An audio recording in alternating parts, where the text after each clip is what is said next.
To the state's very popular Republican Governor Chris Sununu right now, who has gone ahead and put his name and clout behind Bolduc's more moderate opponent, Chuck Morse. Governor, always good to have you, sir.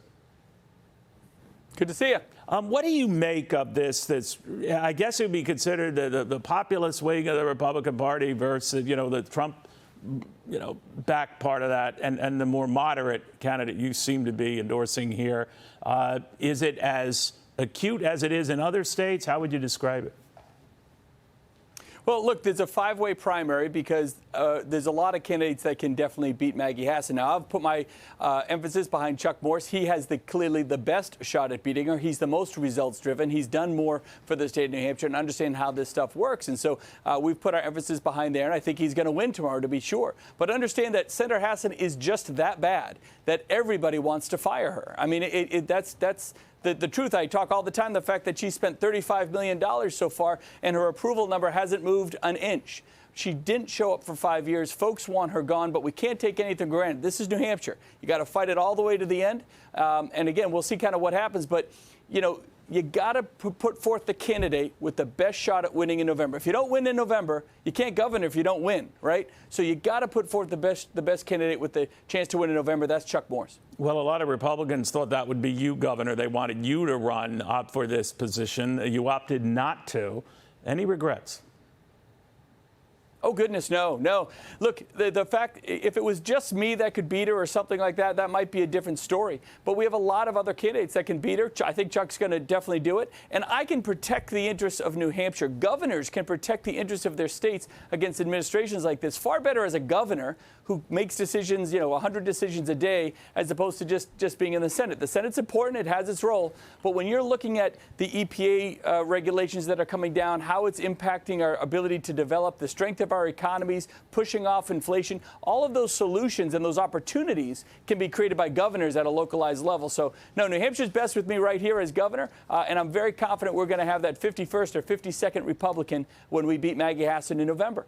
You're very win-win. You're familiar, Governor, with Mitch McConnell, concerned that, maybe Republicans are a little overconfident about taking back the Senate. He's not so sure they will. Talked about the quality of the candidates running, not all candidates, but without getting into the weeds, what do you make of his worries?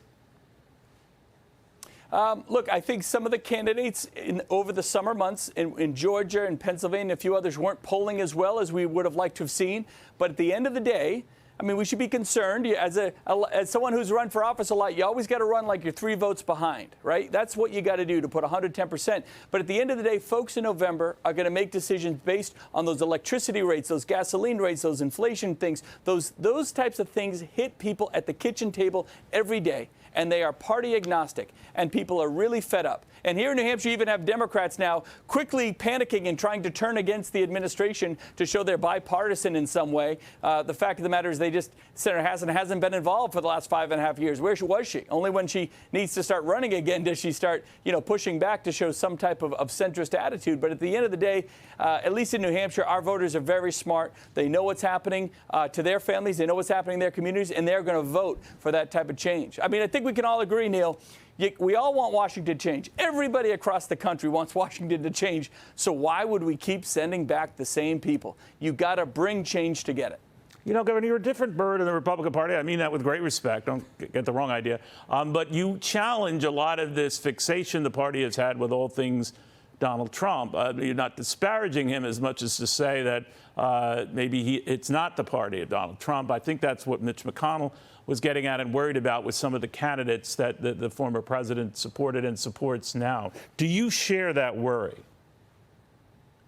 No, look, the former president called me about a week ago. I talked to former President Trump. We had a great conversation. I was trying to get him interested in endorsing Chuck in the Senate race. He chose not to get involved this time. But, again, we had a great conversation. I just don't think – I know the media and social media tends to focus on the Trump, not Trump thing with Republicans.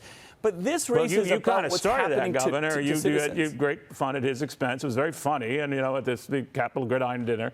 But you don't seem to follow necessarily in his wake here. And I'm just wondering, are you sending a message to Republicans there? Or how would you define it? No.